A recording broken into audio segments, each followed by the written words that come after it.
Well, where should we begin when we talk about women artists? I guess at the beginning, with prehistoric art. Now, to be perfectly frank, most books on women artists do not start with prehistoric art. Some start with the Middle Ages. Many of them actually wait and start in the 16th century, or at least in the Renaissance. But I thought we ought to go back to the beginning. We always talk about cavemen, people from the Paleolithic period. Hey, there probably were some cave women too. Were any of them artists? How would we know? They left no written records. And here's a little cartoon. And as you can see, we have a group of tourists going through one of the caves with the cave art, and presumably the guard. I'm pretty sure this is probably supposed to be Lascaux, but at any rate, he's pointing out the art, and he's evidently has just said that it was created by a caveman. And so here is the woman making waves, looking very belligerent. You know, we're supposed to laugh at her. And she says, "It's never occurred to you, I suppose, that they could have been created by a cave woman?" It's kind of interesting, isn't it? Because, you know, we're supposed to laugh at the idea that it could have been. Actually, it's a very valid question. Don't know how we'll answer it, except some new evidence was discovered. Obviously, we don't know the names of these artists. We don't know the conditions under which the art was created. We don't even know why the art was created. There are theories, there are ideas. Some of them are based on Paleolithic cultures that survived to the 20th century. And so anthropologists ask them questions. Some are based on assumptions. After all, we want to know, but who are the artists? Well, were they only males? Isn't that assumption just because, well, of course, only men can create? Well, maybe not. These were some cave paintings that were discovered fairly recently. They were only discovered in 1994. They are in France, Chauvet Cave, and I've put the website up here so you can read about that. They're around 34 to 32,000 years old. And as you can see, just as many other cave paintings, you have all of these wonderful pictures of animals overlapping. We also have something else that's interesting. There are a whole series of dots. Of course, these could be, you know, the spots on the animal or just decorative. But the dots were made by fingerprints. They pretty much know how these would be created. If you were the painter, you would, of course, have tried to find some minerals that have colors in them and probably grind them to a powder, or maybe they were a powder. And you stick your fingers in them. And then you put your fingers right up on the wall of the cave, you know, sort of finger painting essentially. Dot, dot, dot, dot, dot. Well, the neat thing about that is that they can literally figure out the hand size. And you can see this little overlay where someone has gone through and put handprints in. These are not on the cave. This is someone who's trying to show where the handprints were. And because of the different sizes of the hands, they think that they can identify some of the handprints as male artists and some as female artists. Now, that doesn't say exactly who painted this bison or who painted this mammoth, but it does give an indication that women may have been involved in the process of creating cave art. Certainly women were subject matter of prehistoric, of Paleolithic art. And what we're looking at here, a lot of times the genitalia are emphasized, presumably because fertility was a big concern. You would have short lifespans, high mortality. To continue the family group or the tribal group, in fact, to continue Homo sapiens, you have to have fertility. And there might even be the assumption of, you know, fertility for animals in some cases. Of course, here we're showing human figures. One of the interesting things about cave art is a lot of times the outcropping of the rock suggests, evidently, to the artist what should be painted there. And so here we have, it looks like, I guess if we paint this today, somebody would be complaining about it, but it's essentially the pubic area of a female figure on this triangular shape of the rock. We know there also are a number of these female figures. They used to call them Venuses, and then someone decided that wasn't very good because Venus was, of course, a classical goddess. So now they'll just call them, this used to be the Venus of Willendorf, now it's the woman of Willendorf. Willendorf is where they found the little statuette. And it's not a statue to, you know, put on a pedestal. There is a little hole So we think that probably some kind of rawhide or other cord was put through it, and it may have been something someone wore. There are a number of these pregnant women figures. The ones that survive are mostly in stone. Probably there were some in different media, some of which have not, many of which probably have not survived. And here this is from the side. Once again, certainly it's women as a subject, but what does it mean? Is it a fertility amulet? Is the person supposed to wear it in order to become pregnant, or to protect the child if she is pregnant? Is it a representation of a mother goddess? People have suggested that. And of course we have no idea whether it was carved by a male or a female, but it is woman as subject matter. We've talked about Paleolithic, the old Stone Age figures. I can't show you the Neolithic pottery, weaving, fabric design, basket making, because as far as I know it has all or almost all perished. But just assuming that some of the other cultures that we know of, some of these things were traditional women's crafts.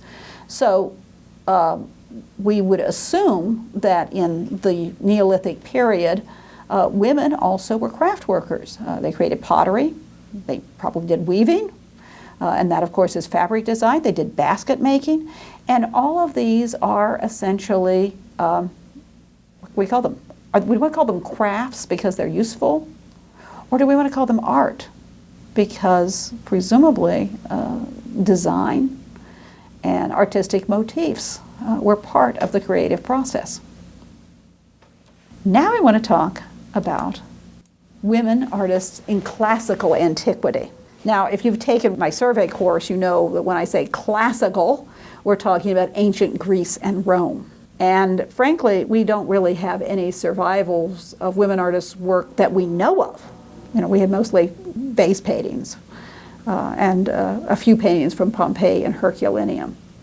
But we have no record of who painted. But what I want to do is go into some of the evidence of women artists in classical antiquity. Now, according to a story told by Pliny, painting was invented by a woman, the Corinthian Maid, who traced the shadow thrown on the wall by her sleeping lover's profile.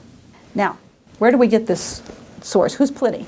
Pliny the Elder, 1st century Roman, from whom we get a lot of our information about Greek and Roman art. And then the story is retold by Athenagoras in the 2nd century AD. Athenagoras names the woman, the first painter, Kore, which is the Greek word for young woman or maiden. So sometimes she's called the Corinthian Maid, sometimes she's called Cora, and sometimes she's called Diputade, the daughter of Butade, and Butade is her father. So the origin of painting is that this young woman traces her lover's profile, and then her father invents sculpture because he builds up a ceramic relief in clay on the basis of her painting. Once again, we assume that women were involved with things like textile workers. Certainly all of our information about Greek myth, Greek stories, they seem to think that a very important thing that women do, of course, is to spin and to weave, and that you think of Persephone, every day weaving her tapestry and then tearing it out every night until Odysseus comes home. We don't have, as far as I know, we don't have these ancient Greek textiles to show you. We do have, of course, Greek pottery, and here's a very early Greek example of a Greek geometric vase showing, and you can see in the detail, a funeral procession with the women mourning, little women here, all very stylized, all very abstract, but it has even been suggested that some of these geometric patterns may be related to textile art. We certainly know that the women were supposed to be able to weave stories into their textiles. You can think of the story of Arachnid and Athena, and that is, we find in Ovid, where one of the great weavers challenges the goddess Athena, the goddess Minerva, to a contest, and of course the goddess wins and changes the poor weaver into a spider. It's where we get the word arachnid from. But certainly women were creating what you can call it craft, you can also call it art in textiles. There also are 6 women painters mentioned in Pliny's natural history. And so I listed them here, at least some of them. And you will find in many different books when you look at it, the names get changed. They seem to alter through time. Sometimes they're confused with other names. But you can see the list here. I'll mention a few of them. Aristate, who may become Irene or Irene, who is the daughter of a painter. Timarete, who is sometimes called Tamar or Tamaris, and is sometimes confused with the queen Tamaris, but I'll explain that to you in a minute. Timarete is supposed to have painted a famous painting of Diana of Ephesus. And Helen of Egypt, who's supposed to have painted a famous painting of the Battle of Issus when Alexander defeats the Persian Emperor Darius. Well, what do we have here? We have a mosaic from Pompeii. And it shows Alexander defeating Darius. And here you see the detail showing Alexander. And of course, the overall mosaic has some sections that are lost. Now, one of the questions is, could this mosaic copy a lost painting? And some people have suggested that it copied Philoxenes' painting. Other people, who was a male artist, other people have suggested perhaps it copies Helen of Egypt's famous painting. There's no way for us to tell. There's no way for us to tell whether it copies either of them. But it's a possibility. There are other women artists who are mentioned in Pliny.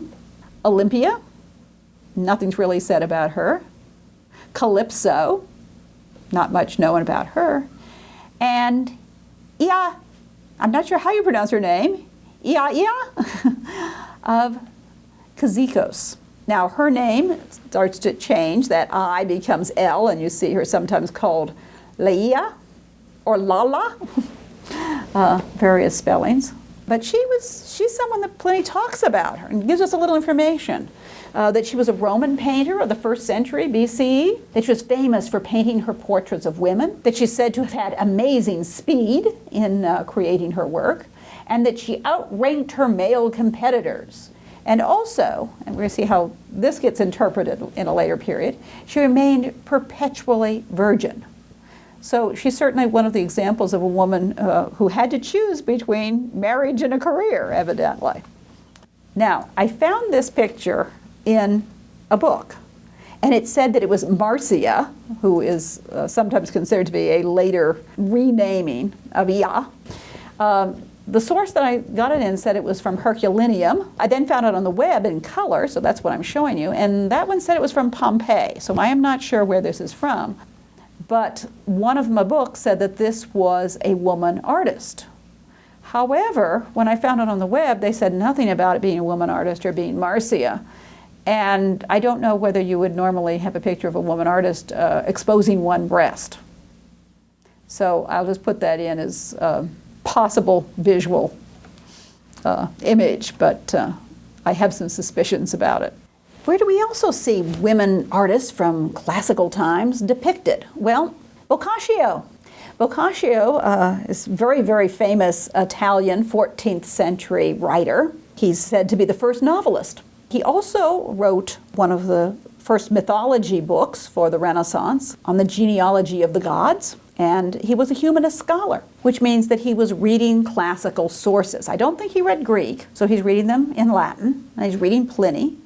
So he's heard all these names of the women artists. First he writes a book concerning famous men, and then he writes a book concerning famous women. And among the famous women are these famous women artists from classical antiquity. And by this time the names get a little bit changed around. Boccaccio's books were very popular. They would be copied. They were in Latin, so they could be copied in many different countries. And so we see manuscript illuminations, including manuscript illuminations that are supposed to be pictures of these women artists. And we see here this picture of a woman artist from a manuscript copy of Boccaccio's Concerning Famous Women. And you can see that she is painting while she has a male assistant grinding the paints for her. I might point out, it looks like she's painting a Madonna and Child, which we would say, oh, that's quite an anachronism. But in the 14th century, they really weren't considering the anachronism of it. I'm particularly fond of these. These are some from a woodcut version of Boccaccio. And you can see what has happened. Marcia, and here we see her painting. It looks like a portrait of a queen, perhaps. And she is painting, and she's dressed as a nun.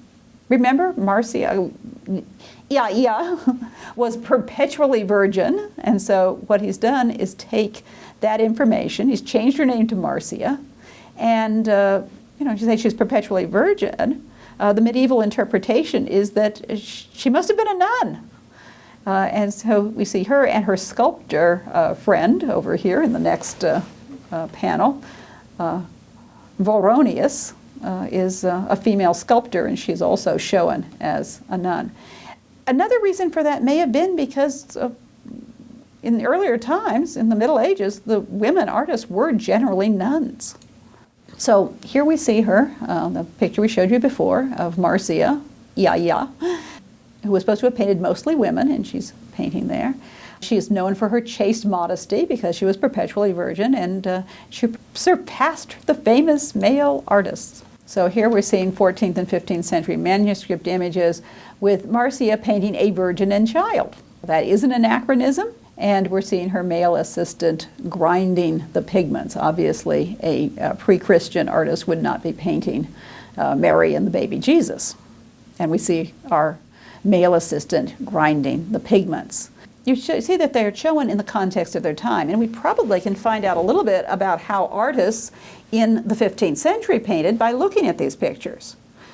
Because we can see here Marcia, who's painting her self-portrait. And can you see at one side there's this round image? That's a mirror. In the 15th century, mirrors were convex and round. So she's looking at herself in the mirror, and then she is painting herself in the frame. On the other side, she's got an easel where she stands at it, and she's looking at herself in the mirror. In fact, we can see the reflection painted in the round mirror, and then she is painting herself. This I have seen both called Marcius and called Tamar, Tamaris, Tamarete, Tamar, all the variations on the name, painting her self-portrait.